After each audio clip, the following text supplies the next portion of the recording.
कोई भी मुसलमान हमारे मंदिर में नहीं जाता, कोई भी ईसाई हमारे मंदिर में नहीं जाता, पर हम लोग उनके मस्जिद में भी जाते हैं, उनके गिरजाघर में जाते हैं। सारा सेकुलर का ठेका हमने ही लेकर के रखा है। अभी 25 दिसंबर आने वाला है, उतना बच्चों को हम नहीं सजाते जितना सांता बना करके हम भेजते हैं। अरे भाई, हिंदू बराबर मानवता दिखाता है, सब में समान की भावना रखता है, आप कब रखोगे? एक निवेदन आप लोगों से करना चाहता हूं, आपके त्योहार में अन्य धर्म वाले यदि आपको विश करते हों, आपके त्योहार में यदि दूसरे धर्म वाले आपको बधाई देते हों, तो आप बधाई दीजिए, नहीं देने की कोई आवश्यकता नहीं है। हम ही अपनी तरफ से निभाते रहें और वो हमें गाली देते रहें।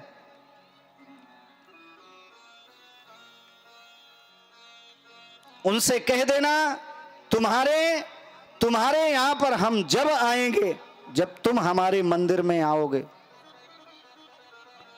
हिंदुओं ने तो अपना स्थान भी दे दिया। आप देखना, जब उत्तराखंड में बाढ़ आई थी ना, त्रासदी आई थी, कई जगह हिंदुओं ने उनको नमाज पढ़ने के लिए अपने मंदिर दे दिए थे। आज तक एक भी मुसलमान मिला है जिसने अपने मस्जिद में कभी आपको कीर्तन करने का अवसर दिया हो? अरे कीर्तन छोड़ दो, एक बार हनुमान चालीसा का पाठ ही कर लेने दे। वो क्या कहते हैं, ये हमारे धर्म में नहीं है। तुम्हारे धर्म में नहीं है तो तुम्हारे धर्म का ठेका जैसे हमने ही लेकर के रखा है कि सारे नियम हम ही निभाएंगे। जब तुम्हारे धर्म में नहीं है तो हमारे भी धर्म में कह देना नहीं है, दूसरे को मानना। तुम अपने धर्म का निर्वहन करो, हम अपने धर्म का निर्वहन करते हैं। जो लोग हिंदुओं को कमजोर समझते थे ना, अब उनको समझ में आने लगी। आप पुरानी फिल्में उठा करके देखिए, एक भी फिल्म आप ऐसी नहीं बता सकते जिसमें कहीं भी सद्गुण दिखाई देते हो। कैसे छोटे बच्चों को प्यार के जाल में फंसाना चाहिए, कैसे युक्ति से दूसरे के यहाँ चोरी करना चाहिए। अब वही तो देख करके बच्चे चोरी करना सीखते हैं। और महाराज, जिहाद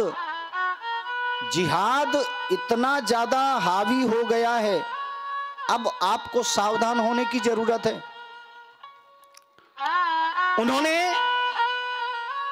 उन्होंने सिर्फ लव जिहाद ही नहीं किया, इस समय एक रोजगार जिहाद भी चल रहा है। वो पहले हिंदुओं के पास में जाते हैं और कहते हैं, तू प्रेस करेगा, तुझको शर्म नहीं आती होगी? तो प्रेस करने वाला सोचता है सही तो कह रहा है, प्रेस करना छोड़ देता है। बाद में वो अपने बच्चे को प्रेस करना सिखा देते। सब्जी बेचने वाले के पास में जाएंगे और कहेंगे, तू इतना छोटा काम करेगा? सब्जी बेचने वाला हिंदू सुन करके सब्जी बेचना छोड़ देता है।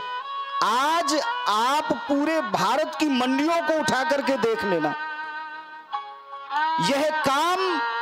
यह काम जो भी करने वाले थे हिंदू, उनको हटा करके उन रोजगारों में अपने लोगों को उन्होंने बैठा दिए।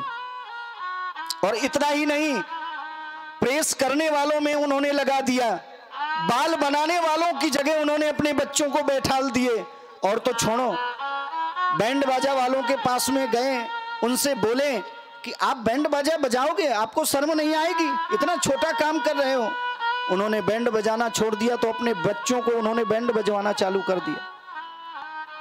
हमारे उत्सव को मनाते नहीं हैं, पर हमारे बाल वो काट रहे हैं इस समय। हमारे कपड़ों में प्रेस वो कर रहे हैं, सब्जी मंडी में सब्जी वो हमें दे रहे हैं, ये कब तक हम सहेंगे? आप हमें गाली दो और हम आपसे व्यापार करें, ये कब तक चलेगा? इसलिए हिंदुओं, अब जाग जाओ। मेरा आप सब लोगों से निवेदन है, व्यापार उसी हिंदू से करो, व्यापार उसी हिंदू से करो जो सबके प्रति मानवता की भावना रखता हो। ऐसे लोगों से व्यापार भी नहीं करना चाहिए। दुनिया की सबसे बड़ी मार है आर्थिक मार। ऐसे नहीं समझ में आएगा तो आर्थिकता से समझ में आएगा। और महाराज, जो फिल्मी दुनिया वाले टेढ़ी पूछ हो गए थे ना, समझाने पर नहीं समझ रहे थे ना, आज उनको समझ में आ गया। अब सब राम राम जपने लगे। चिंता मत करो, एक दिन समय आएगा कि भागवत की कथा में बैठ करके कथा भी सुनेंगे। बोलो जय श्री कृष्ण।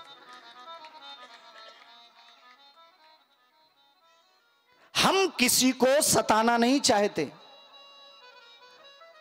दुनिया में एक भी हिंदू आप नहीं बता सकते जिसने आज तक किसी को पीड़ा दिया हो।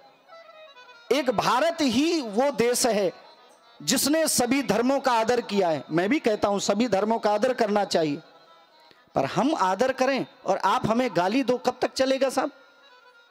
यदि हम आदर करते हैं तो आपको भी आदर करना पड़ेगा, और यदि आप हिंदू धर्म का आदर नहीं करेंगे तो हम भी आपका सम्मान नहीं करेंगे, हम भी आपका आदर नहीं करेंगे।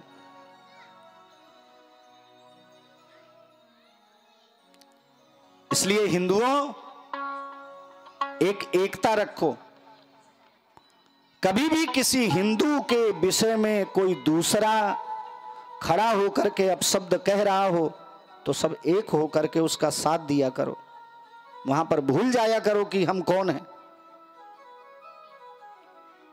हिंदू बंटता रहेगा तो कटता रहेगा, और हिंदू जिस दिन एकत्रित होकर के एक मार्ग में चलना प्रारंभ कर देगा, एक स्वर से बोलना प्रारंभ कर देगा, फिर किसी की हिम्मत नहीं होगी कि आंख उठा करके देख ले।